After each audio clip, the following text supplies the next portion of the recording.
बस्तर में लगातार माओवाद को समाप्त करने की चर्चा चल रही है। चर्चा के साथ युद्ध स्तर पर सरकार इस कोशिश में है कि 31 मार्च 2026 का जो वादा है उसे पूरा किया जाए और हो सके तो समय से पहले पूरा कर लिया जाए।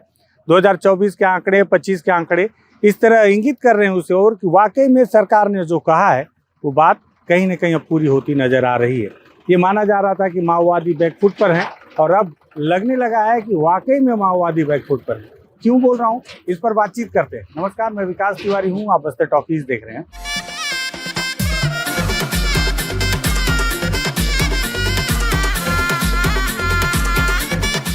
दरअसल इन दिनों लगातार केवल इस पर चर्चा हो रही थी कि लगातार माओवादियों को नुकसान हो रहा है। 217 माओवादी 2024 में मारे गए।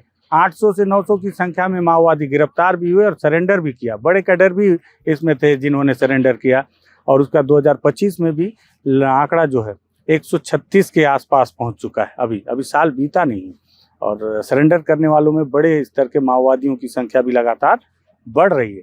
सरेंडर करने मारे जाने वालों में भी बताया जा रहा है कि डीके और सीसी स्तर तक के माओवादी मारे जा चुके हैं। तो अब माओवादियों के अंदर दबाव वाकई में नजर आने लगा है, क्योंकि आज एक बार फिर से माओवादियों का शांति वार्ता को लेकर एक और पत्र आया है। पत्र रुपेश ने जारी किया है। इसके पहले भी एक पत्र रुपेश ने जारी किया था और आज दूसरा पत्र है शांति वार्ता को लेकर। पत्र में क्या लिखा है? बहुत जरूरी बातचीत है। तो ये बातचीत मुझे लगा अबूझमाड़ के उसी जंगल से की जानी चाहिए जिस जंगल में अबूझमाड़ में माओवाद है। तो पत्र में क्या लिखा है ये बताता हूँ। पत्र में माओवादियों के द्वारा लिखा गया है और ये पत्र जारी किया है भारत की कम्युनिस्ट पार्टी माओवादी उत्तर पश्चिम सब जोनल ब्यूरो के द्वारा 17 अप्रैल 2025 मतलब कि कल इसे प्रिंट किया गया। हेडिंग है, हम चाहते हैं दोनों तरफ से 1 महीने का युद्ध विराम, स्थायी समाधान के लिए आगे बढ़ेंगे। शांति वार्ता को लेकर 8 अप्रैल को दिया गया मेरा पहला बयान पर तुरंत प्रतिक्रिया देने के लिए सर्वप्रथम छत्तीसगढ़ के उप मुख्यमंत्री विजय शर्मा जी को मैं धन्यवाद बताना चाहता हूं। मेरा सुरक्षा का गारंटी देते हुए मेरा यह कोशिश को आगे बढ़ाने की अनुमति देने के लिए भी उन्हें धन्यवाद बताना चाहता हूं।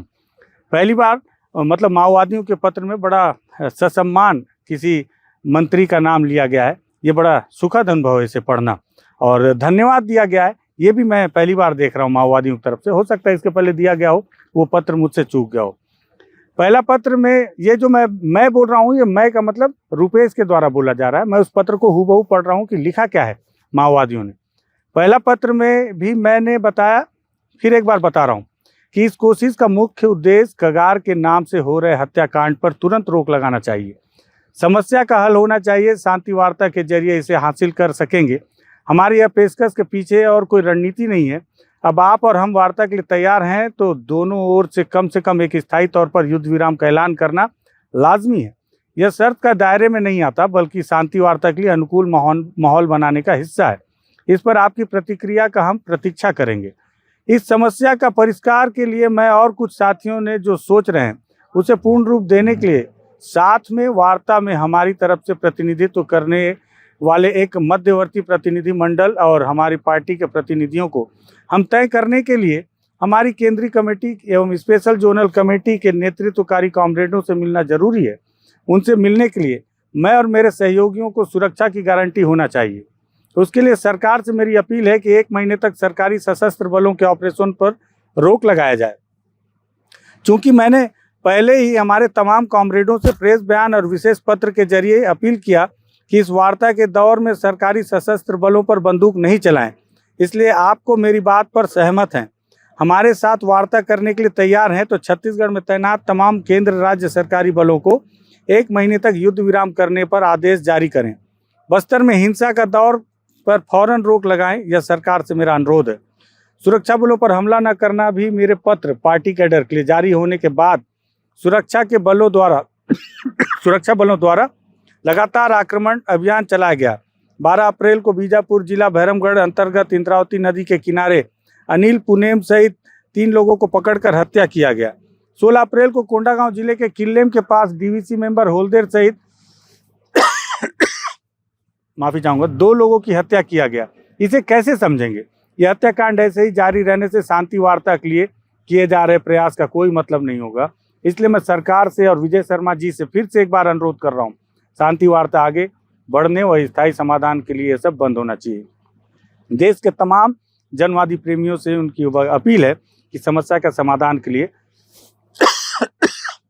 बहुत खांसी आ रहा है, हमारी जायज मांग का समर्थन करें। नोट, मेरा पहला प्रेस बयान का प्रतिक्रिया देते हुए भाजपा कांग्रेस के लोगों के द्वारा हमारे विरोध में किए गए कई बातों को मैं अभी जवाब नहीं दे रहा हूँ, अभी एक ही विषय पर ध्यान दे रहा हूँ।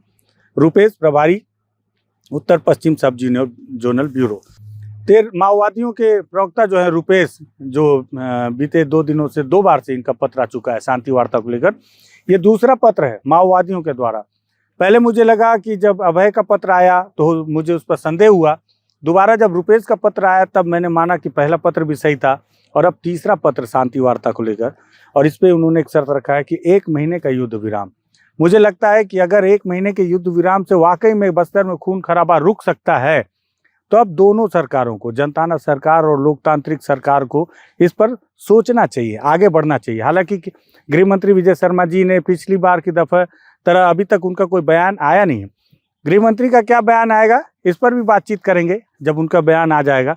फिलहाल माओवादियों का महत्वपूर्ण पत्र है, मुझे लगा आपसे साझा करूं, आपको बताऊं कि माओवादियों का एक बार फिर से शांति वार्ता को लेकर पत्र आ चुका है, और अब देखना होगा सरकार की क्या प्रतिक्रिया होगी, क्योंकि दोनों तरफ से पत्रों का आदान प्रदान ही कहीं ना कहीं एक माहौल हो सकता है बनाए, और बस्तर में बातचीत के जरिए शांति आए, क्योंकि हथियार कहीं भी शांति का परिचालक हो ही नहीं सकता, चाहे वो हथियार माओवादियों का हो या जवानों का हो। शांति तो बातचीत से ही आएगी, क्योंकि ये देश गांधी का है जहां अहिंसा से ही आगे बढ़ने का रास्ता प्रबल हो सकता है। मुझे लगा इस पत्र को आपसे साझा करूं, आप अपना विचार साझा कीजिएगा, बताइएगा, आप भी सुझाव दीजिए।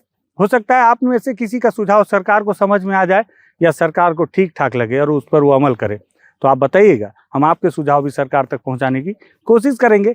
वीडियो लगे सब तक जाना चाहिए तो शेयर कीजिएगा, लगे हम ग्राउंड पे बातचीत ठीक ठाक कर रहे हैं तो बस्तर टॉकीज को सब्सक्राइब कीजिएगा। धन्यवाद।